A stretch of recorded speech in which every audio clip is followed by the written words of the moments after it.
पकड़ा गया viral boy को मारने वाला असली हत्यारा। जी हां दोस्तों, पिछले कुछ समय से सोशल मीडिया पर एक खबर बहुत तेजी से फैल रही थी कि वायरल बॉय अब इस दुनिया में नहीं रहा। जैसे ही लोगों ने यह लाइन अपनी मोबाइल स्क्रीन पर देखी, सोशल मीडिया पर अजीब सा सन्नाटा छा गया। कोई यकीन नहीं कर पा रहा था, कोई गुस्से में था और कोई बस यही पूछ रहा था कि आखिर सच क्या है। क्या वाकई वह लड़का जिसकी आवाज ने कुछ ही दिनों में करोड़ों लोगों को रोक कर रख दिया था, अब जिंदा नहीं है? या फिर यह भी इंटरनेट की एक और डरावनी अफवाह है? आज के दौर में सोशल मीडिया पर कुछ भी वायरल होने में देर नहीं लगती, खासकर जब बात किसी गरीब और मासूम चेहरे की हो। यहीं से शुरू होती है वायरल बॉय की कहानी की सबसे खौफनाक परत। यही वह लड़का है जिसे कोई धूम कहता है, कोई वायरल बॉय तो कोई उसे सिर्फ उस एक लाइन से पहचानता है, क्रिश का गाना सुनेगा। ये लाइन कुछ ही दिनों में लोगों की जुबान पर फिल्मी डायलॉग की तरह चढ़ गई। इस लड़के का असली नाम पिंटू है। उसकी जिंदगी किसी फिल्मी कहानी से कम नहीं रही। बहुत छोटी उम्र में उसके सिर से माँ बाप का साया उठ गया। न पढ़ाई हो सकी, न बचपन जी सका। पेट भरने की चिंता और रोज का संघर्ष ही उसकी दुनिया बन गया। कई सालों तक पिंटू ने कूड़ा बीनकर गुजारा किया और सड़कों पर रहकर हर दिन जिंदगी से जूझता रहा। किसे पता था कि यही कूड़ा बीनने वाला लड़का एक दिन अपनी आवाज से पहचाना जाएगा। किसी ने उसकी आवाज रिकॉर्ड की और कुछ सेकंड का वीडियो सोशल मीडिया पर डाल दिया। न कोई स्टेज था, न लाइट, न चमक, बस साधारण कपड़ों में एक लड़का और उसकी अलग सी आवाज। उसने फिल्म क्रिश का गाना अपने अंदाज में गाया और मुस्कुराते हुए बोला, क्रिश का गाना सुनेगा। कुछ ही घंटों में वह वीडियो इंस्टाग्राम, फेसबुक और यूट्यूब पर फैल गया। लाखों व्यूज आए, हजारों रील्स बनी और मीम्स की बाढ़ आ गई। जो लड़का कल तक सड़क किनारे बैठा था, वह अचानक वायरल बॉय बन चुका था। लोग कमेंट में लिखने लगे, दिल छू लिया, बहुत आगे जाएगा, इसे मदद मिलनी चाहिए, इसे फिल्मों में मौका मिलना चाहिए। लेकिन इसी भीड़ के बीच एक सच्चाई भी थी। वायरल होना जिंदगी बदलने की गारंटी नहीं होता। सोशल मीडिया पर लोग बहुत जल्दी किसी को आसमान पर बैठा देते हैं और उतनी ही तेजी से नीचे भी गिरा देते हैं। पिंटू के साथ भी कुछ ऐसा ही हुआ। पहले तारीफें, फिर उम्मीदें, फिर सवाल, और फिर अचानक एक दिन सोशल मीडिया पर एक और वीडियो सामने आया जिसने सब कुछ हिलाकर रख दिया। उस वीडियो में ऐसा दावा किया गया जिसने पूरी कहानी को एक डरावने मोड़ पर ला खड़ा किया कि वायरल बॉय की मौत हो चुकी है और उसकी लाश नाले से बरामद हुई है। बस फिर क्या था? जिसने भी यह वीडियो देखा उसके रोंगटे खड़े हो गए। कुछ लोगों ने बिना सोचे समझे इसे सच मान लिया, कुछ ने रोते हुए शेयर कर दिया और कुछ ने इसे अपने चैनल की हेडलाइन बना लिया। अब इस दुनिया में नहीं रहा वायरल बॉय। ये शब्द इतने खतरनाक थे कि लोगों के दिमाग में डर और गुस्सा एक साथ भर गया। हर कोई जानना चाहता था कि आखिर किसने मारा, किसने इतनी बेरहमी से एक मासूम की जिंदगी खत्म कर दी। यहीं से सच और झूठ के बीच की रेखा पूरी तरह धुंधली होने लगी। सोशल मीडिया पर किसी ने यह पूछने की कोशिश नहीं की कि इस खबर का सोर्स क्या है। क्या पुलिस ने कुछ कहा? क्या परिवार ने इसकी पुष्टि की? किसी ने भी यह जानना जरूरी नहीं समझा। लोगों ने वही देखा जो उन्हें दिखाया गया और वही मान लिया जो उन्हें बताया गया। यही सोशल मीडिया की सबसे बड़ी बीमारी है। यहां खबर सच होने से पहले ही वायरल हो जाती है। कुछ पेजों ने दावा किया कि हत्यारा पकड़ लिया गया है, कुछ ने लिखा कि यह एक प्लान की गई साजिश थी। लेकिन जब ध्यान से देखा गया तो किसी भी पोस्ट में कोई पुख्ता सबूत नहीं था। न एफआईआर नंबर, न पुलिस बयान, न कोई लोकल न्यूज रिपोर्ट। बस एक वीडियो, डरावनी आवाज और सनसनीखेज कैप्शन। यहीं से कहानी का दूसरा पहलू सामने आता है। क्या सच में क्रिश की जान चली गई थी या फिर यह सिर्फ व्यूज और लाइक्स के लिए घड़ी गई कहानी थी? कुछ लोगों ने सवाल उठाए, अगर वाकई ऐसी घटना हुई है तो लोकल पुलिस चुप क्यों है? बड़े न्यूज चैनलों पर खबर क्यों नहीं चल रही? कोई आधिकारिक बयान क्यों नहीं आया? इन्हीं सवालों के बीच कुछ और वीडियो सामने आए जिनमें दावा किया गया कि क्रिश जिंदा है और सुरक्षित है। इससे लोग और ज्यादा कंफ्यूज हो गए। एक तरफ मौत की खबर, दूसरी तरफ जिंदा होने का दावा। इस उलझन में सच्चाई दबती चली गई, क्योंकि झूठ हमेशा सच से ज्यादा तेजी से फैलता है। सबसे दुखद बात यह थी कि जिस लड़के ने कभी किसी से कुछ नहीं मांगा, जिसकी आवाज ने बस कुछ पलों के लिए लोगों को रोक लिया था, उसी की जिंदगी अब कुछ चैनलों और पेजों की रेटिंग का खेल बन चुकी थी। धीरे धीरे कुछ तथ्य सामने आने लगे।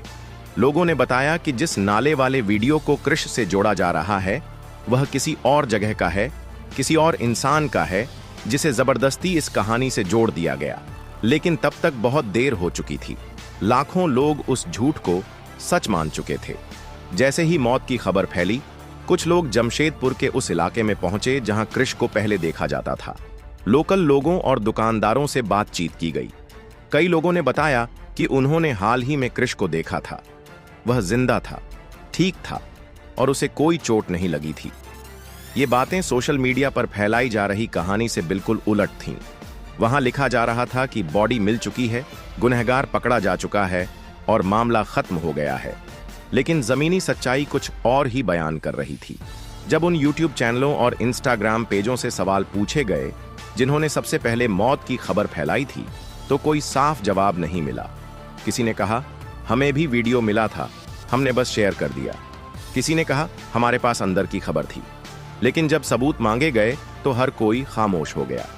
इसके बाद सोशल मीडिया यूजर्स ने खुद सच्चाई की तलाश शुरू की। उस वायरल वीडियो को फ्रेम दर फ्रेम देखा गया, आसपास के बोर्ड, सड़कें और मकान जांचे गए। तभी एक चौंकाने वाली सच्चाई सामने आई। वह जगह न जमशेदपुर की थी और न ही उस इलाके की जहां कृष रहता था। मतलब साफ था, वीडियो किसी और जगह का था, किसी और इंसान का, लेकिन उसे जबरदस्ती वायरल बॉय से जोड़ दिया गया था ताकि कहानी और डरावनी लगे। यही सोशल मीडिया का सबसे खतरनाक चेहरा है, जहां किसी भी वीडियो को किसी भी नाम के साथ परोस दिया जाता है।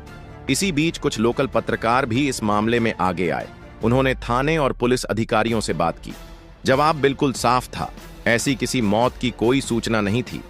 न कोई केस दर्ज हुआ था, न कोई बॉडी मिली थी और न ही किसी हत्या की जांच चल रही थी। लेकिन यह सच्चाई सोशल मीडिया पर चल रही कहानियों से मेल नहीं खा रही थी। अब लोग दो हिस्सों में बंट चुके थे। एक वो जो अब भी निधन की खबर पर भरोसा कर रहे थे और दूसरे वो जो सच जानना चाहते थे। मगर झूठ का शोर इतना तेज था कि सच की आवाज धीरे धीरे दबती चली गई।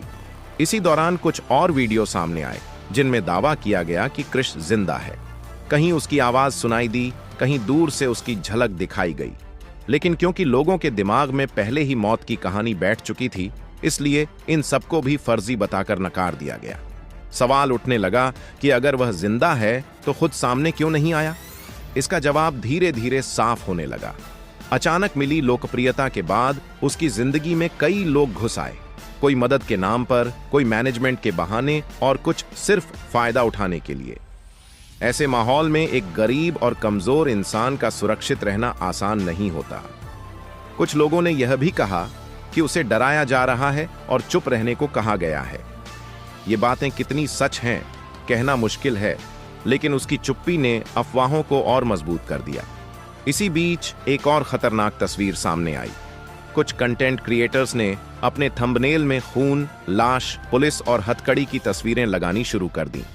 ब्रेकिंग न्यूज और एक्सक्लूसिव खुलासा जैसे शब्दों के बीच सच्चाई और उलझती चली गई। कमेंट सेक्शन में लोग आपस में लड़ने लगे। कोई उसे मरा मान रहा था, कोई जिंदा, कोई रो रहा था, कोई गाली दे रहा था। यही सोशल मीडिया की असली तस्वीर है, जहां एक इंसान की जिंदगी तमाशा बन जाती है। धीरे धीरे कुछ समझदार लोगों ने तर्क दिया कि अगर इतना बड़ा अपराध हुआ होता तो इतने दिनों तक छुपा नहीं रह सकता था। पुलिस और मीडिया दोनों चुप नहीं रहते। यही बात सबसे मजबूत साबित हुई। अब सवाल यह था कि अगर सब झूठ था तो इसे फैलाया क्यों गया। जवाब साफ था, पैसा और पहचान। मौत की खबरें बिकती हैं, डर बिकता है। कुछ पेजों ने लाखों व्यूज कमाए, कुछ चैनलों ने सब्सक्राइबर बढ़ाए और बाद में चुपचाप वीडियो डिलीट कर दिए। यह भी सामने आया कि जिन अकाउंट्स ने सबसे पहले यह खबर फैलाई थी, वे पहले भी फर्जी खबरें फैला चुके थे। फर्क बस इतना था कि इस बार शिकार एक वायरल चेहरा था। यही सबसे खतरनाक सच्चाई है। गरीब इंसान की कहानी सबसे आसान शिकार बन जाती है। एल्गोरिदम को सिर्फ व्यूज दिखते हैं, इंसान नहीं। वायरल बाइकर्स भी इसी सिस्टम का शिकार बन गया। कानूनी कार्रवाई इसलिए भी मुश्किल थी क्योंकि जब तक पीड़ित खुद सामने आकर शिकायत न करे, कुछ होना आसान नहीं होता। और जिस लड़के के बारे में यह सब फैलाया गया, वही इतना कमजोर था कि शायद बोलने की हिम्मत भी नहीं जुटा पाया। कुछ रिपोर्ट्स में यह भी कहा गया कि वायरल होने के बाद उसके आसपास ऐसे लोग आ गए थे जो खुद को मैनेजर और शुभचिंतक बताते थे, लेकिन उसके फैसलों को कंट्रोल करने लगे थे। क्या बोलेगा, कहां जाएगा, क्या नहीं करेगा। ऐसे माहौल में किसी के लिए भी सामने आना आसान नहीं होता। इसी बीच सबसे बड़ा सवाल यही बन गया कि आखिर कृष कहां है। जमशेदपुर के अलग अलग इलाकों में पूछताछ हुई। किसी ने कहा उसे बस स्टैंड के पास देखा, किसी ने कहा वह किसी परिचित के यहां है, तो किसी ने बताया कि वह शहर से बाहर चला गया है। इन सब बातों से यही संकेत मिल रहे थे कि वह जिंदा है, लेकिन किसी वजह से सामने नहीं आ रहा। अचानक मिली पहचान किसी गरीब इंसान के लिए वरदान से ज्यादा बोझ बन जाती है। शायद यही डर कृष को चुप रहने पर मजबूर कर रहा था। अब यह कहानी सिर्फ वायरल बॉय की नहीं रह जाती, बल्कि पूरी सोशल मीडिया दुनिया की सच्चाई बन जाती है। यहाँ इंसान नहीं, कहानी बिकती है, और जब कहानी में डर, मौत या साजिश हो तो वह और तेजी से फैलती है।